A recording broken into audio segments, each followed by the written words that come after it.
Thomas, hey dude, Danny.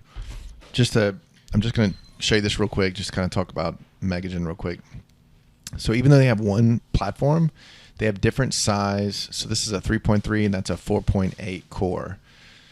From that same scan body that you have, you can do different sized heat custom abutments, even though it has the same core, different size custom abutments, and titanium and zirconia.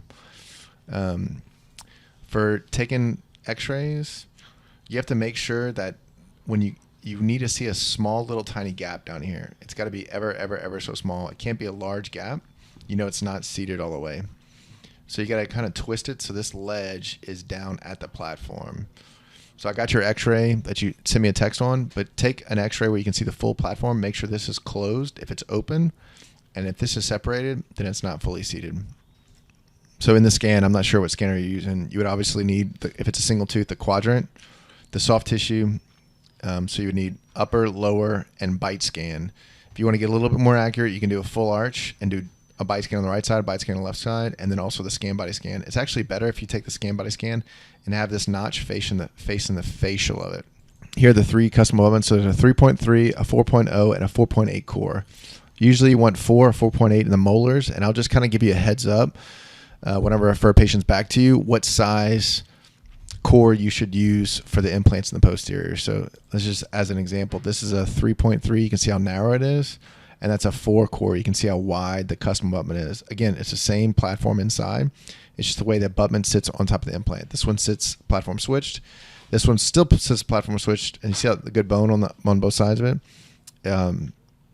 It's just not as big of a platform switch as a 3.3. I don't mind 3.3s on bridges, but for single teeth, I usually go with a 4 or 4.8 core. This is the size difference you can see. This is a 3.3 and this is a 4.0 core, or green millimeter. So different implants can get different core sizes. This is kind of where it gets confusing. And I'll explain. But this is the size of the platform. This is a 3.3 core, and this is a 4.0 core.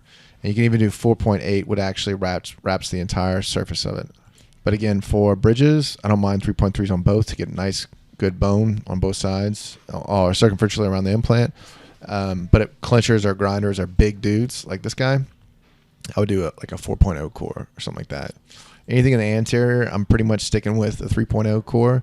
Unless there's a really tight bite, then I'll place a. But I'll explain all this to you before you restore. Whatever you want, you can have.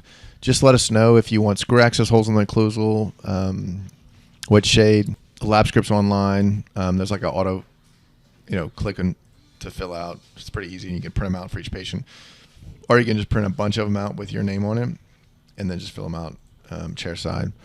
I'm not sure what scan body you're using, but if you're using the Megagen 9, just make sure you use, click that. That's the most important thing. And then I'll kind of direct you on which one of these you should use for depending on the patient. And obviously most of your stuff is being sent by scans.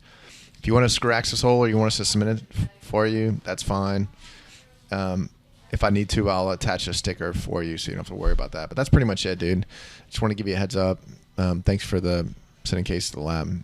And look, if you don't like something, say something so they can fix it, improve upon it, and just let us know. Happy to do whatever you need. All right.